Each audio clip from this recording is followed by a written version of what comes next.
Hey, chances are you landed on this video because you are dealing with something that many new aspiring authors deal with. And that is that big, ugly thing that we call self-doubt. Well, listen, you are in the right place because I'm going to give you 3 steps to overcome self-doubt so that you can finally get your book out of your head and into a manuscript so that people can be blessed by your story and by your expertise. So let's dive right into it. First, you got to know that self-doubt is as old as time. If you ask any author, most will tell you the truth is that in the beginning or at some point in their journey, they would have had some issues that they dealt with regarding self-doubt. I don't know if this is good enough. Will this book even sell? Am I wasting my time? Should I be focused on someone else?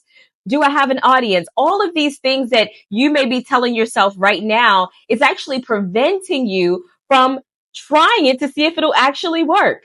The funny thing about life is that sometimes we talk ourselves out of doing something way before we actually have proof that it will succeed or it won't succeed.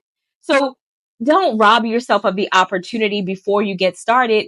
Do it. The Bible says that, in the seed, in the morning, sow your seed because you don't know which will prosper, either this or that. It's in the book of Ecclesiastes. Read it for yourself. And so that reminds us that we must continue to sow our seed. You must continue to write and produce and create this content so that it will actually prosper. Either the book that you write first or maybe the book that you write second. But the very big point of this all is that don't let self-doubt rob you because it's something that happens, but those who get past it are the ones who are published authors. And we want you to be a published author. Think of self-doubt as like a shadow. And if you've ever seen your shadow trailing behind you, guess what? What overcomes the shadow is light. So today we're going to shine a light on your self-doubt so that conversation can leave. Now, we all know the story of David and Goliath, right? He had this big giant that he was trying to fight. Everybody else ran away. They were scared, but he was the only one who was brave enough to actually fight this giant. But you got to admit, right? If you're in David's position, you probably feel a little afraid and you may not want to show it because you're the only one who's brave enough to step up.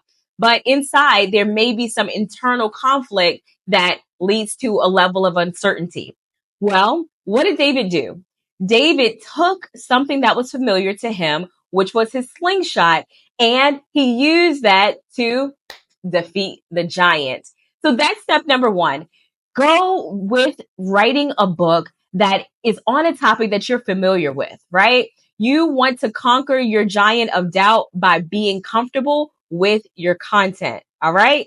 How do you get comfortable with your content? You have to understand that it's going to be a book that is based on your experience, your lived experience, your expertise, and that combination of expertise and experience is what's going to put the words on the paper. They're not going to come from anywhere. They're going to come from those 2 areas. And because you've lived this life, because you've had these experiences, these victories and these failures, these tragedies and these triumphs, you are the author of your story. And therefore, so much confidence can come just from sticking in your lane. The best part is when you stick in your lane, there's less traffic there anyway. Now, we all remember Moses. When Moses was assigned to lead the people out of Egypt and into the promised land, guess what? Moses was like, God, well, choose somebody else. Like, I can't even speak, right? Moses had a stuttering problem. And guess what? He showed up anyway. So similarly, you have to show up anyway for the book that you want to write. You got to show up. And even if you at first can't show up for yourself, show up for the audience that awaits you. Okay.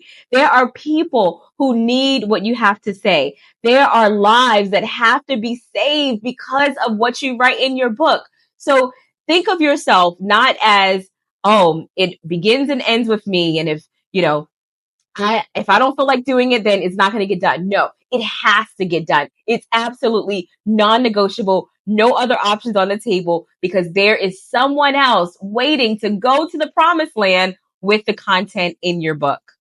So when you focus not on the problem of, am I good enough? Will this work?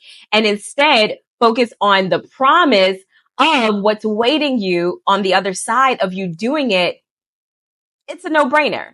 You'll get up and you'll be more willing and more able to actually put your words onto paper. Because what awaits you is a land filled with milk and honey. And there's going to be your tribe, your people who like you, who know you, who trust you, and want to enjoy the fruits of your labor with you.